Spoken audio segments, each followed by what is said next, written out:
My son's wife told the women at her tennis club that I smelled like sawdust and regret.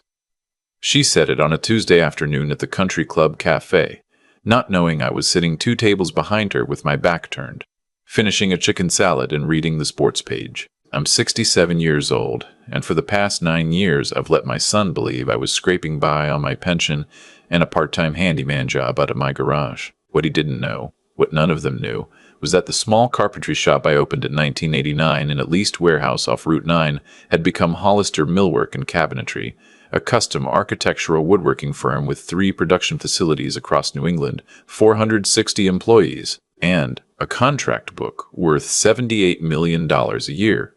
When my son's wife laughed about my smell that afternoon, I didn't turn around. I didn't say a word. I paid my check, walked to my truck, and drove home to a house I built with my own hands in 1991. By the time I pulled into the driveway, I had already decided what was going to happen. If you're watching this, drop a comment and tell me where you're from. This story is about what happens when your own family decides you're a problem to be filed away instead of a man to be respected. And it's about the quiet moment a father realizes his son has become someone he doesn't recognize. Most folks see what my son sees when they look at me. A heavy-set guy in his late 60s with a bad knee and a beard he forgets to trim. I drive a 2001 Chevy Silverado that I've had since it was new. The bed has a homemade plywood toolbox bolted into it because the original liner cracked years ago and I never bothered to replace it. I wear flannel shirts from the Tractor Supply in Danbury, Carhartt jackets that have been patched at the elbow with iron-on denim, and steel-toed boots that have been resoled 4 times by the same cobbler in Bethel. I bring a 6-pack of Yuengling to family cookouts, because I don't drink craft beer, and I think wine tastes like vinegar. I eat my sandwiches with the crust on. I keep my hair cut at a one-chair barbershop, where the cut still costs $16 cash, and the barber is a Vietnam vet named Bobby, who knows I take my coffee black. My son is 36.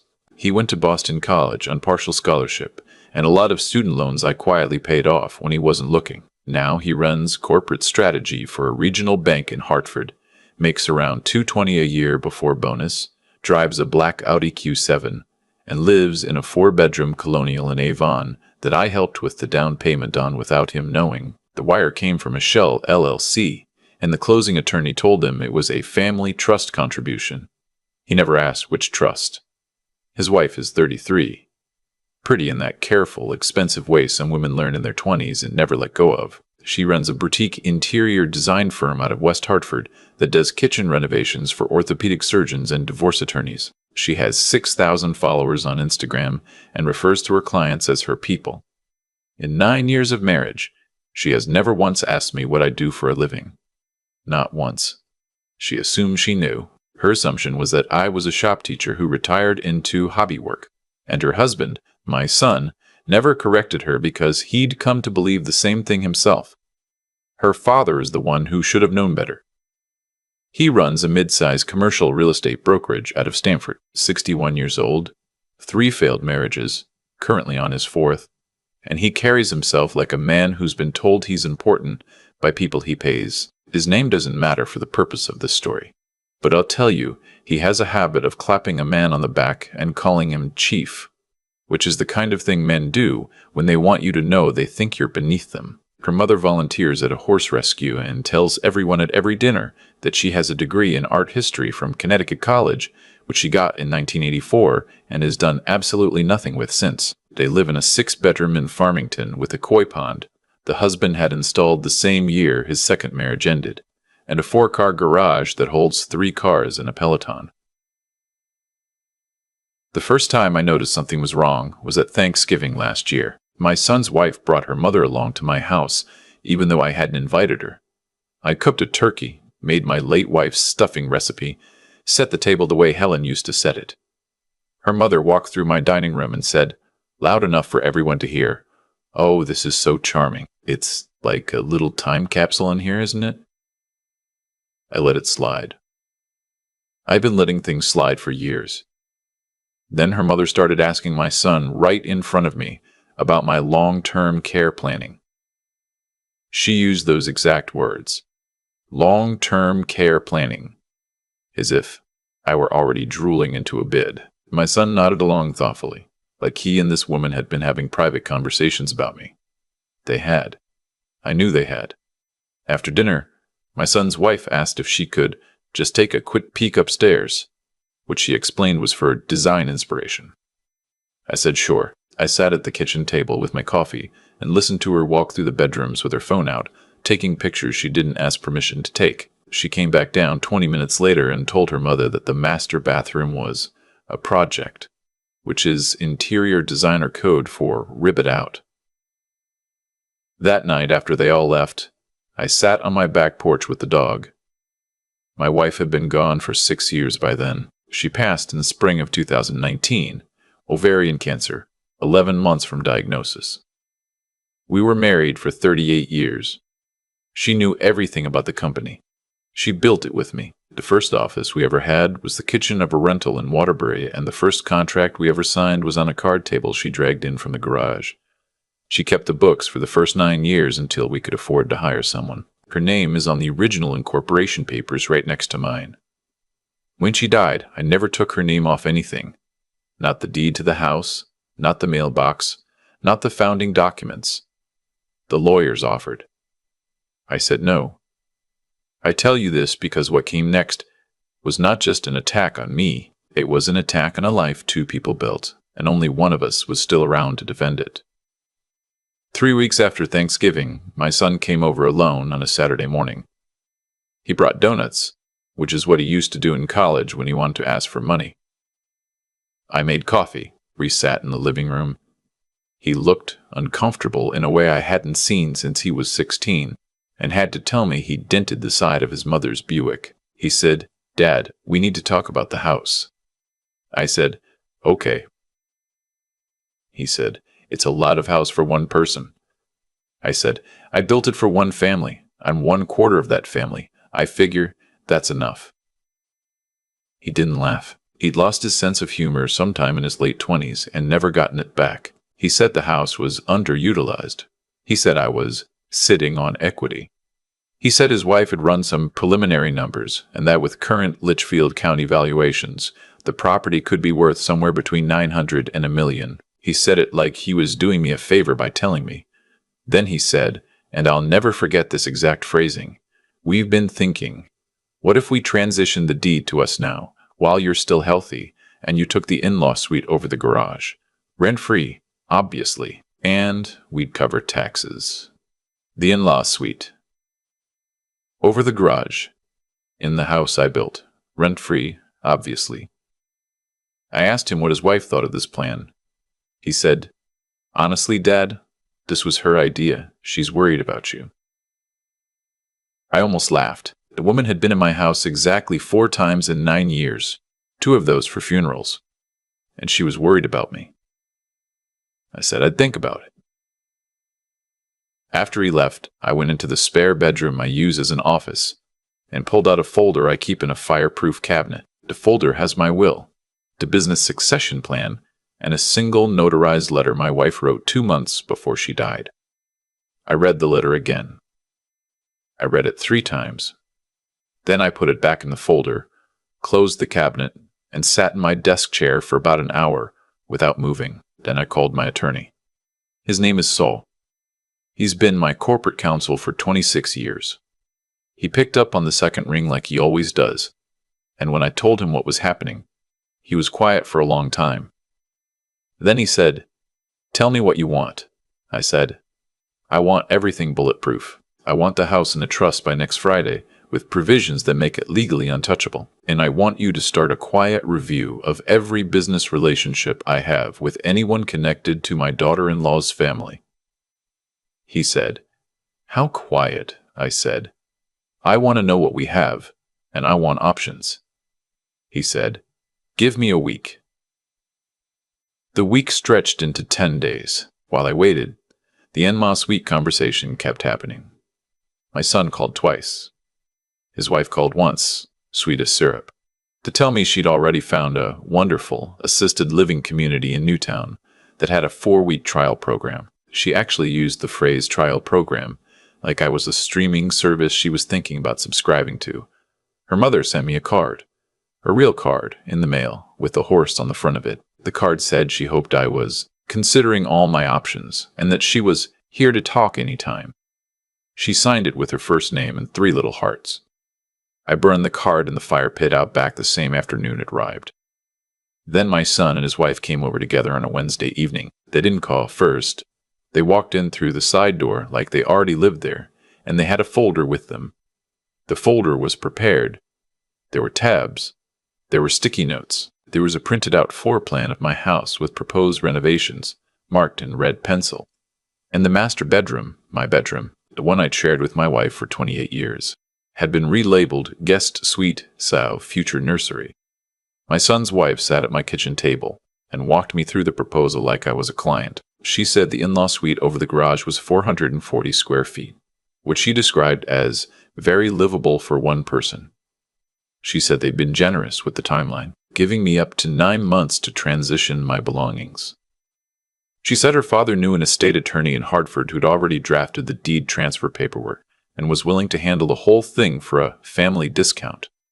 Her father's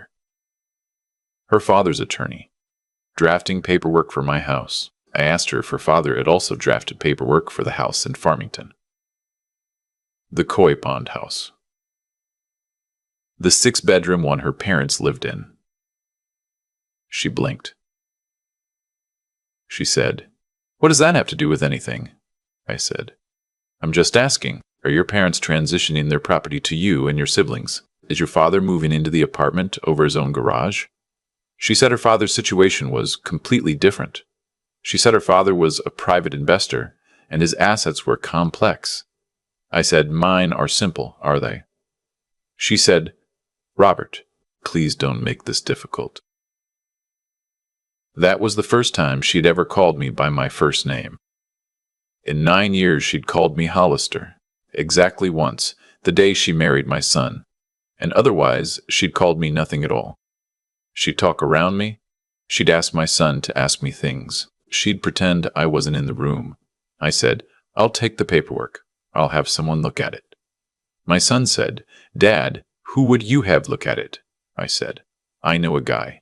He laughed, actually laughed, and said, "Dad, this is Connecticut estate law. You can't just have your handyman buddy review this." I smiled at him. I said, "You'd be surprised what my handyman buddies know." They left the folder on the table. After the door closed, I sat with it for a long time, and then I called Saul again. I told him what was in the folder. He said, "Robert, who's the drafting attorney?" I told him the name. He went quiet again. Then he said, "Robert, this man has been disbarred in 2 states for elder financial fraud. He's currently practicing in Connecticut on a probationary license. He's not allowed to handle real estate transactions involving anyone over 65 without supervisory co-signature. The fact that they're using him tells me everything I need to know about what they think this is." I asked him what we had. He said, "We have plenty. Let me come over Saturday." Saul came over Saturday morning with a leather portfolio and a cup of gas station coffee. He laid out 3 sheets of paper on my dining room table. The first sheet was a list of every active business relationship Hollister Millwork had with any entity tied to my daughter-in-law's family. Her father's commercial brokerage had referred us to 4 major projects over the last 6 years. An office tower in Stamford, 2 retail conversions in New Haven, and a luxury condo development in Greenwich. Total billed work, $4.1 million. The brokerage took a finder's fee on each one. Standard industry practice. The second sheet was a list of upcoming projects we were already contracted on. 2 of them were tied to her father's brokerage. One was a 48-unit condo build in Westport where her father's firm was the exclusive listing agent and counted on our cabinetry as a marketing differential. The other was a hotel renovation in Mystic where her father had personally introduced us to the developer and was getting a kickback I'd known about for years and never said anything about because that's how the game is played. The third sheet was the interesting one. The third sheet was about my son. My son had been quietly involved, through his bank, in a commercial loan package for a real estate fund his father-in-law had set up 2 years earlier. The fund was called something innocuous. The bank had extended a $16 million line of credit. My son hadn't approved it himself. He wasn't senior enough, but he had signed off as a strategy consultant on the underwriting memo. He had also, according to Saul's source, advocated internally for the deal to be expedited because of family connection benefits to the institution. Family connection benefits to the bank. He had used me. He had used my company, which he didn't know I owned, as collateral language in an internal banking memo. He'd told his colleagues that the Hollister name was a known regional brand with substantial commercial real estate exposure, and that the family had deep ties to the borrower's network. My son had leveraged my company to get his father-in-law a loan, and he didn't even know it was my company. I sat at the table and I think I laughed. Not a happy laugh. The kind of laugh you do when something is so absurd it doesn't fit anywhere else. Saul said. What do you want to do, Robert? I said. I want to make 4 phone calls. The first call was to my chief operating officer. Her name is Diane and she's been with me for 19 years. I told her I needed every contract with my daughter-in-law's father's brokerage terminated for cause, effective immediately, citing the disbarred attorney connection and a conflict of interest under our ethics policy. I told her to expedite the closeout on the Westport project to the next bidder and to issue a formal letter to the Mystic developer informing them we were withdrawing from the hotel renovation due to a non-disclosable internal review. She asked me if I was sure. I said, I've never been more sure of anything. She said, Robert, that's about $3.8 million in active and pipeline revenue. I said, I know. She said, okay, done by Monday. The second call was to my chief financial officer. I told him I wanted a full forensic review of any indirect exposure between my company and any borrower-side entity in the $16 million credit facility my son's bank had extended. I wanted to know if our name had appeared in any underwriting documentation or marketing material. He said he'd have a report by Wednesday. The third call was to a man I've known for 40 years who runs a competing brokerage out of New Haven. He's a good man. We were apprentices together at a millwork shop in Naugatuck back when we were both 19 years old.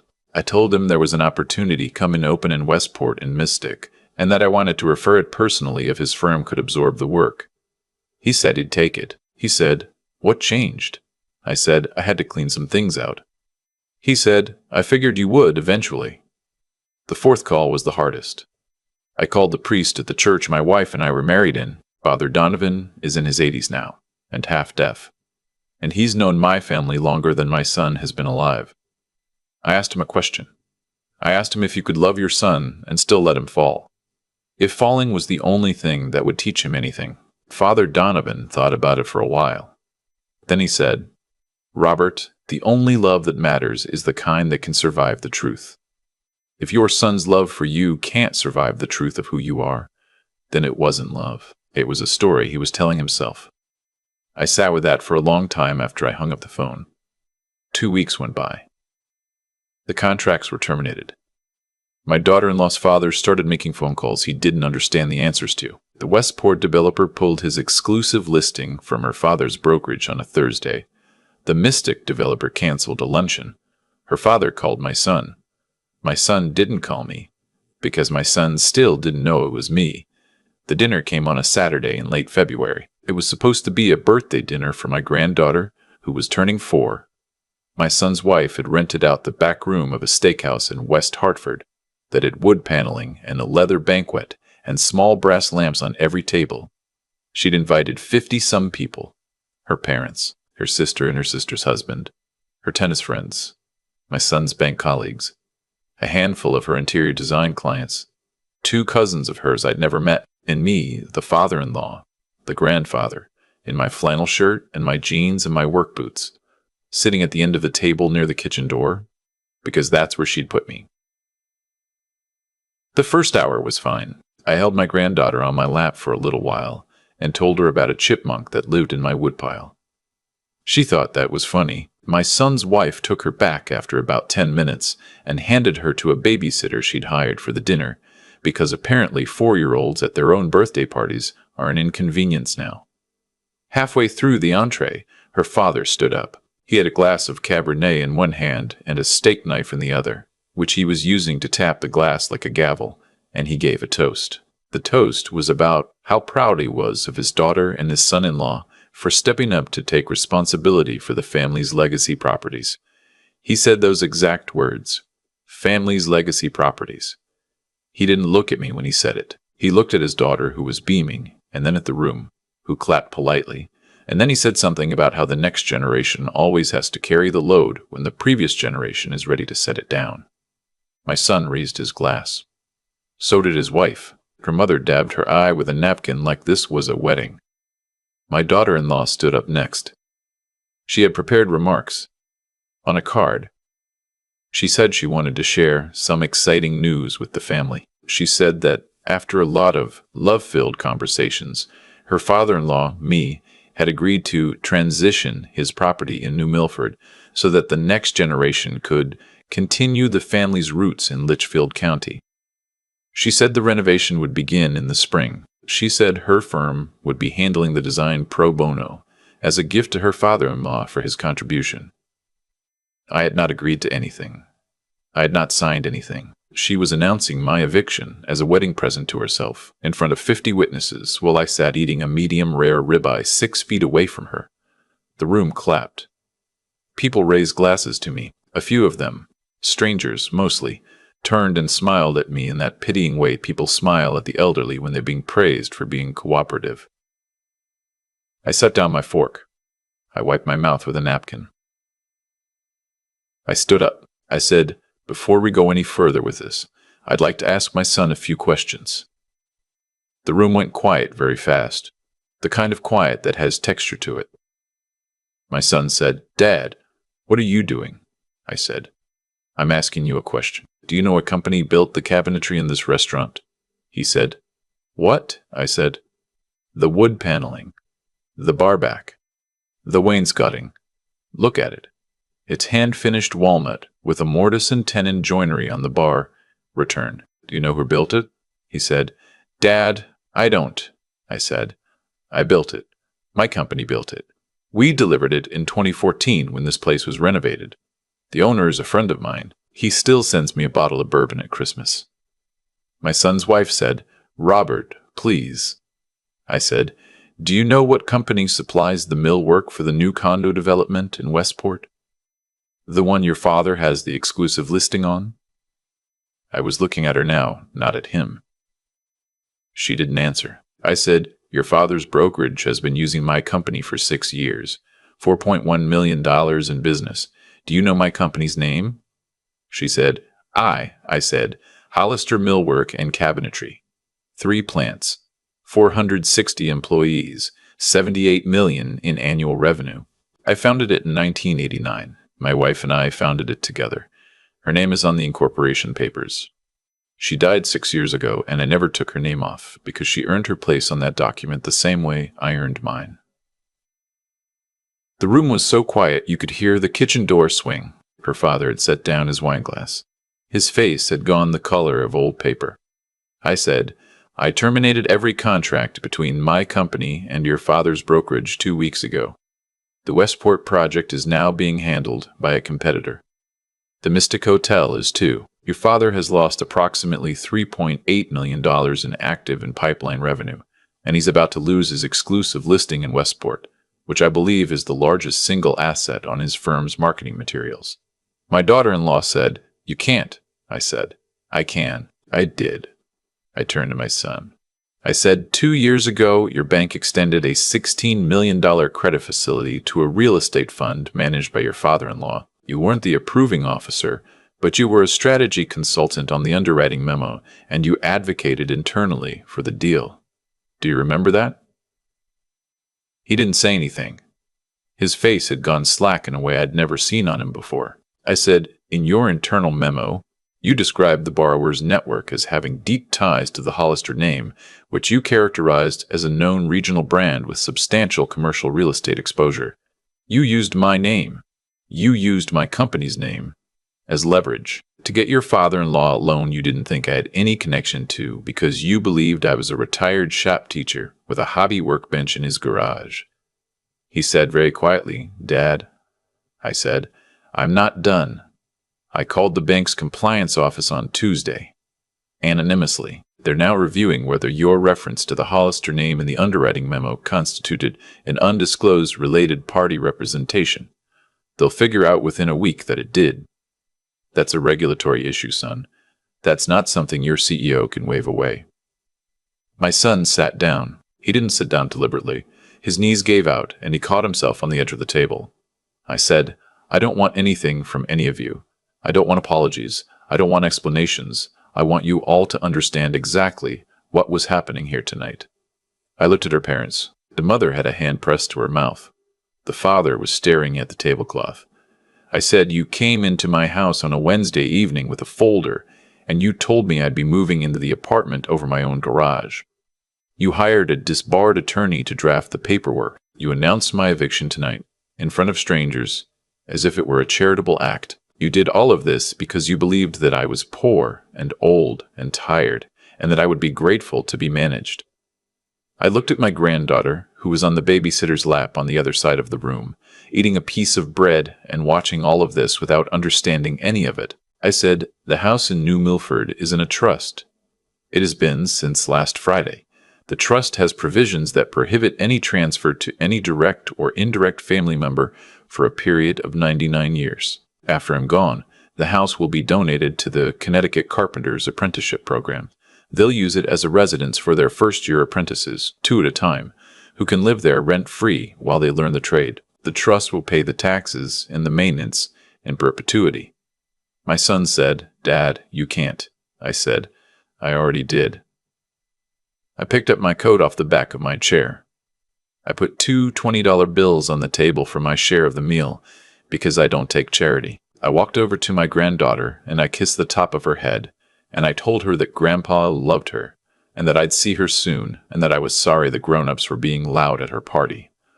Then I walked out. Outside, the parking lot was cold. February in Connecticut. There was a thin crust of old snow along the curb. I sat in my truck for a few minutes before I started the engine.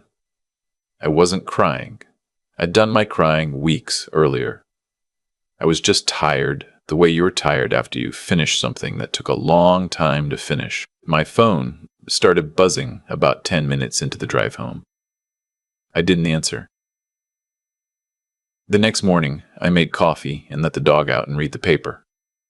My son called 4 times before noon. I didn't pick up. His wife called twice. Her mother called once. I let all of them go to voicemail. The voicemails were all variations on the same thing. We didn't mean it like that. You misunderstood. Please call us back. Please don't do this. Please. I didn't call any of them back. Not that day. Not for a month. In the meantime, things happened. The bank put my son on administrative leave, pending review.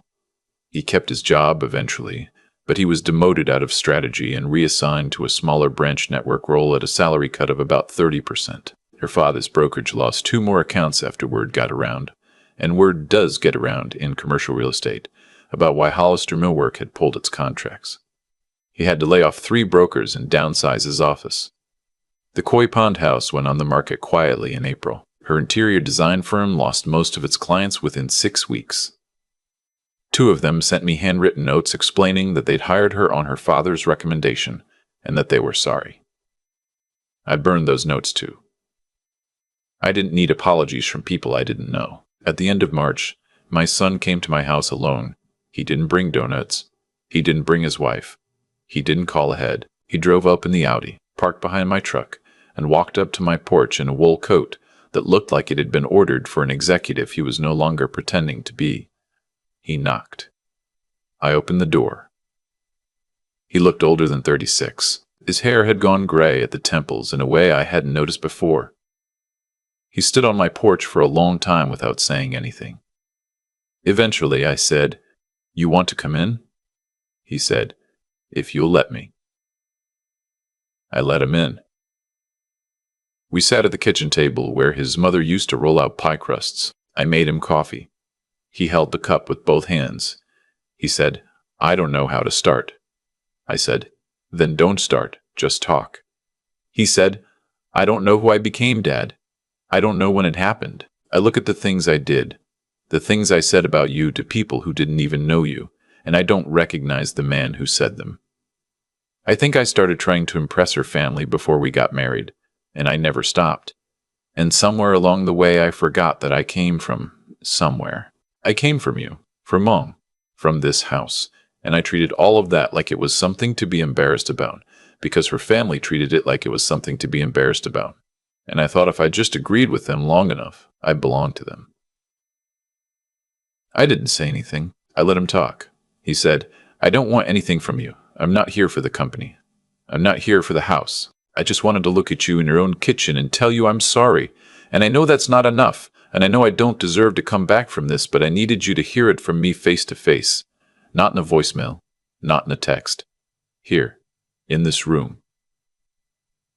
I looked at him for a long time. I said, Where's your wife? He said, At her parents'. We're separated. I don't know if it's permanent. I don't know what I want. I don't know what she wants. I just know that I can't keep being the person I was being for her. And she doesn't seem to know how to be anyone other than that person. So we're taking some time? I said, And your daughter? He said, She's with me on weekends. With her on weekdays. We're trying to do it civilly. I said, Bring her here next Saturday. I'll make pancakes. He started to cry. He tried not to, but he did. He put his face in his hands, and his shoulders shook, and he didn't make any sound. I waited. I let him cry. I didn't reach across the table because we were not those kind of men. My son and we never had been. And I knew that reaching across the table would have made it worse. After a while, he wiped his face with his sleeve and he said, Dad, can I ask you something? I said, You can ask me anything. He said, Why didn't you ever tell me about the company?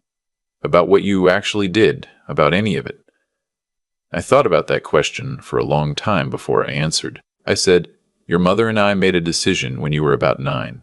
We had just moved into the second plant in Bridgeport, and we'd had a good year, and we sat at this table, and we asked each other what we wanted you to grow up believing about us. And we decided we wanted you to grow up believing your father was a man who worked with his hands, because that was true. And we wanted you to grow up believing that you had to earn what you wanted, because that was also true. We thought if we showed you the company, the money, the size of any of it, it would change who you became. And we thought that what we were giving you, the example of 2 people who built something with their own hands and their own time and their own backs, was the more important thing. He said, You were right, in a way, and in a way you were wrong. I said, I know. He said, What was the wrong part? I said, I never told you who I was, even after you were old enough to handle it. I told myself I was protecting you, but I think the truth is I'd gotten used to being underestimated by my own son. I think part of me liked it. I think part of me thought that as long as you didn't know, you'd never have the chance to disappoint me. But you disappointed me anyway. So I should have told you, maybe 10 years ago, maybe 15. I waited too long. And your mother isn't here to tell me I was being a coward about it. And so I was a coward about it for too long. He nodded. He didn't argue. He just nodded. He said, What happens now? I said, Now you bring my granddaughter over on Saturday, and we make pancakes. And on Sunday you go back to whatever life you're rebuilding, and we talk on the phone every week.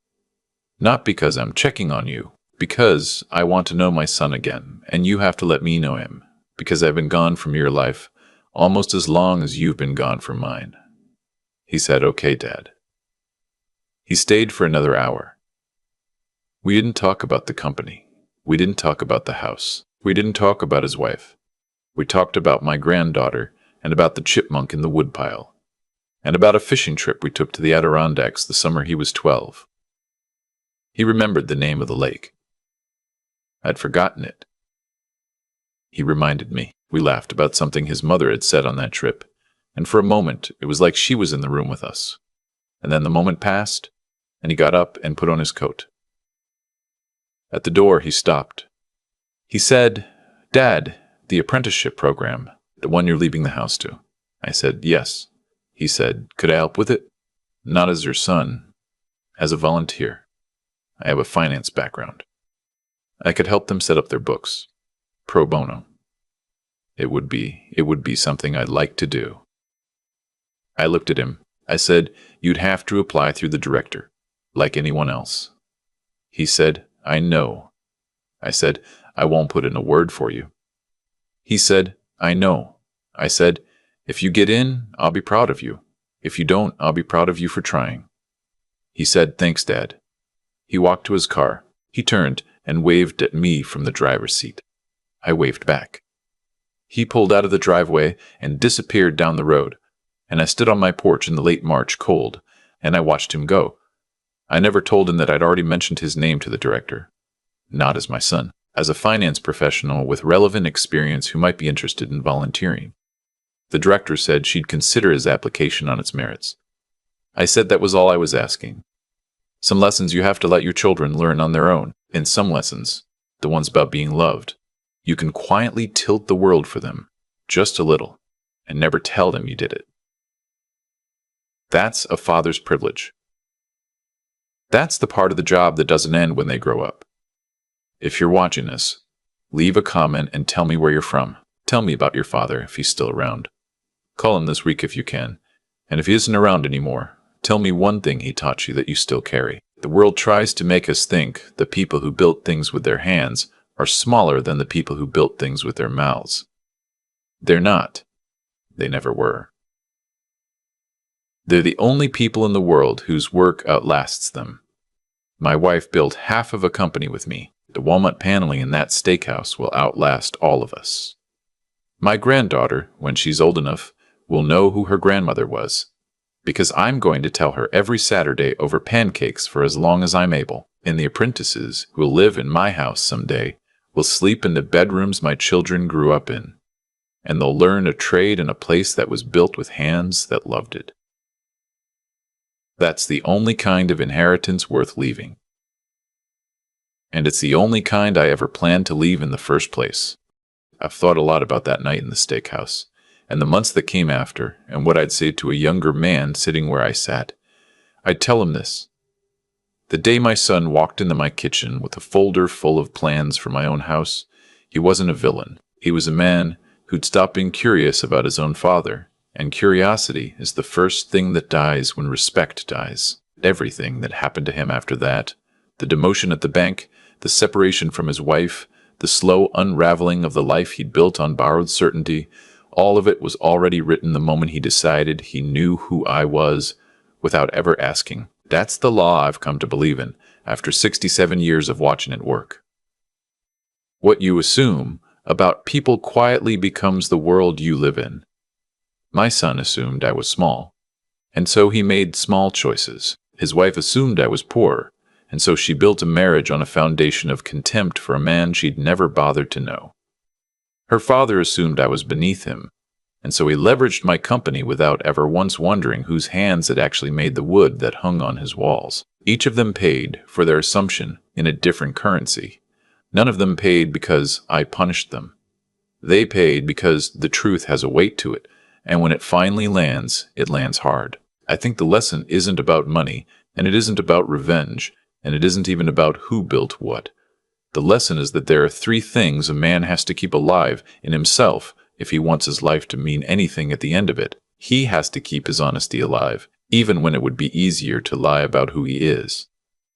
I waited too long to tell my son the truth, and I wear that. He has to keep his mind alive, alert to the difference between people who love him and people who manage him. And he has to keep his backbone alive, because the world will spend every year of your life trying to convince you that going along is the same as being kind. It isn't. It never was. Helen used to say that a man's character is what's left of him after the people who didn't love him are finished using him up.